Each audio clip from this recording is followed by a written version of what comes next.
These are the finalists for the men's lightweight eights, won by Germany a year ago, but no German crew in this final. Closest to you, Holland, but on the far side, Canada, the host nation. In the stroke seat, it's Graham McLaren with Pat Newman, his coxswain, facing him. Next to them, Spain in lane 2.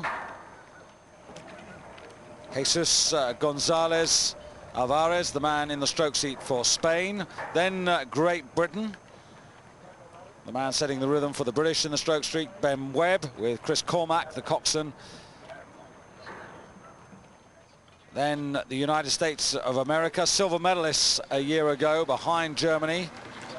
And that's Sean Kaman in the stroke seat. Coxswain is Alexi Salamini. Italy, with their great tradition in lightweight eights, represented by Carlo Grandi in the stroke seat.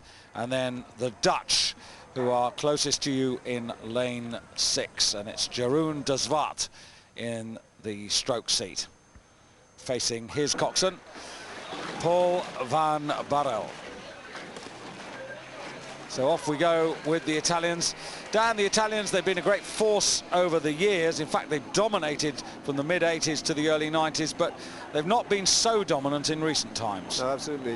It's actually the early 80s where they were taking almost every single lightweight gold medal. They were absolutely fantastic there under Thor Nielsen, who was in charge of their training.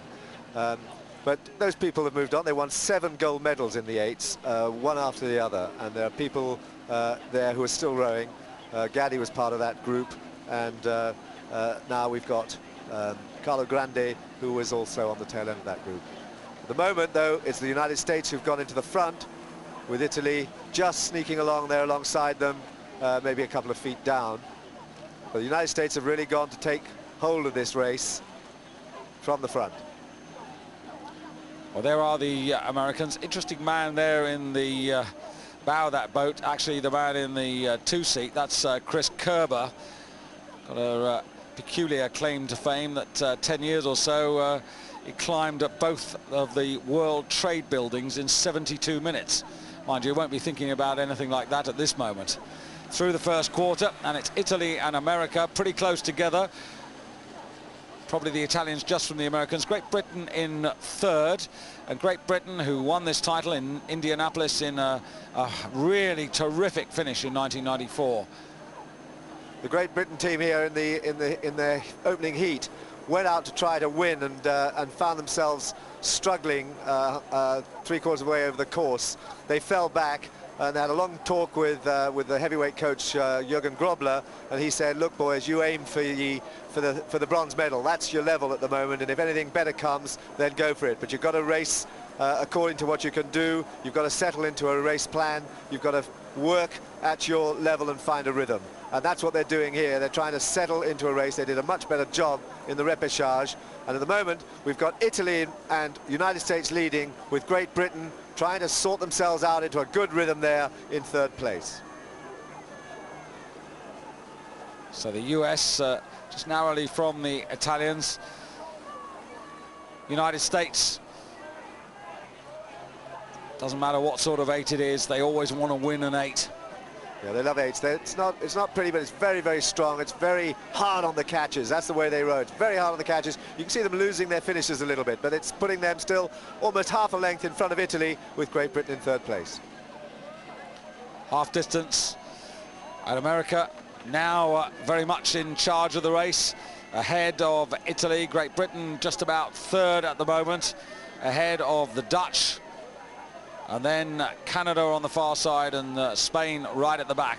And if anything, now the Americans beginning to increase their advantage. Yeah, that's good rowing now. They're growing in confidence all the time, and they're moving well out in front. Great Britain actually coming back on terms with Italy. Italy beginning to slip back a bit. And the British rowing pretty well here. They're picking it up well. Very experienced man there in the 7 seat, Nick Strange. He's got a lot of medals under his belt, a lot of experience, but they are moving extremely well now. But it's the United States. I don't think anyone's going to catch the States. They're picking it up well at the catch. Good long leg drive, and they're moving very, very sweetly. They've nearly got a length. So coming towards the last quarter now, quick and fast in these tailwind conditions, and America almost a length ahead, but not clear and not totally away either from the British or indeed the Italians. And there's the bow of the British boat, and it's now beginning to really impose its presence on the Americans on the far side, and they have got the better of the Italians. 500 meters to go now, and it's America, Italy and Great Britain, those three, and then on the far side, Canada now going better than at any other stage of the race, in just about 4th place, but they've got a lot of work to do to get on terms with the crews in 2nd and 3rd place. America still looking very strong now, and so far holding off the challenges of Great Britain, who are just to their right. Yeah, United States at 38 strokes a minute, really beginning to push on. They realise the challenge. They can see what's coming from the British crew. Just sneaked ahead now of Italy. The British crew at 39. United States moving up now to 39.5. Italy trying to hold on. Italy heads down, legs driving, very horizontal in those strange glasses they've got, looking very odd, but driving those legs down. Very, very effective rowing there. But Great Britain now creeping up on the United States. Great Britain at 42, United States at 40. United States just holding that lead. Yes, this is terrific stuff, but again, this is a charge which may not have come quite in time, because the Americans have got a lot of strength. They're in a terrific position to be able to counter-attack anything that's thrown at them, and that's exactly what they've done. They've held the British challenge, and now they're looking actually a little bit stronger now as they come towards the line. It's a great scrap, it's a great race. The British now, they've got it down to what, half a length? Not quite though, but the Americans take the gold. Britain are in silver medal position. That's an excellent performance.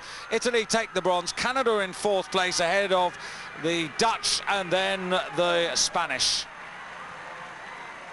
Great performance there by the Americans, in front for the last 3 quarters of the race, and with the strength to actually respond to all the challenges. Yeah, it was a good performance there. Good performance though from the British, as you said earlier. They got their race plan sorted out, and the reward, a silver medal. Absolutely right. Yeah, they were there in a position to take advantage, and they certainly feel pretty pleased with that. Just over half a length to the Americans. And the Italians in bronze. So a good race to finish the first day of finals. Bit of a disappointment for the Canadians, I think, who were expecting a little bit more after their performances earlier on in the season. Christopher Kerber. John Cashman. Eric Denbeston. Sister Sarah also taking part in these championships. Gregory Ruckman. Nick Tripichan. Sean Kaman.